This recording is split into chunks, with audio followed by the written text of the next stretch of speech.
ابو جحیفہ وہب بن عبداللہ سے روایت ہے کہ میں نے رسول اللہ صلی اللہ علیہ وسلم کو ایک سرخ چمڑے کے خیمے میں دیکھا، اور میں نے یہ بھی دیکھا کہ بلال رضی اللہ تعالی عنہ حضور صلی اللہ علیہ وسلم کو وضو کرا رہے ہیں، اور ہر شخص آپ کے وضو کا پانی حاصل کرنے کے لیے ایک دوسرے سے آگے بڑھنے کی کوشش کر رہا ہے۔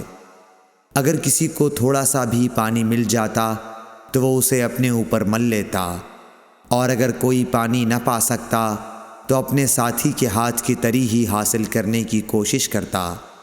پھر میں نے بلال رضی اللہ تعالی عنہ کو دیکھا کہ انہوں نے اپنی ایک برچھی اٹھائی جس کے نیچے لوہے کا پھل لگا ہوا تھا، اور اسے انہوں نے گاڑ دیا۔ نبی کریم صلی اللہ علیہ وسلم ڈیرے میں سے ایک سرخ پوشاک پہنے ہوئے تہبند اٹھائے ہوئے باہر تشریف لائے، اور برچھی کی طرف منہ کر کے لوگوں کو 2 رکعت نماز پڑھائی۔ میں نے دیکھا کہ آدمی اور جانور برچھی کے پرے سے گزر رہے تھے۔ صحیح بخاری حدیث نمبر 376۔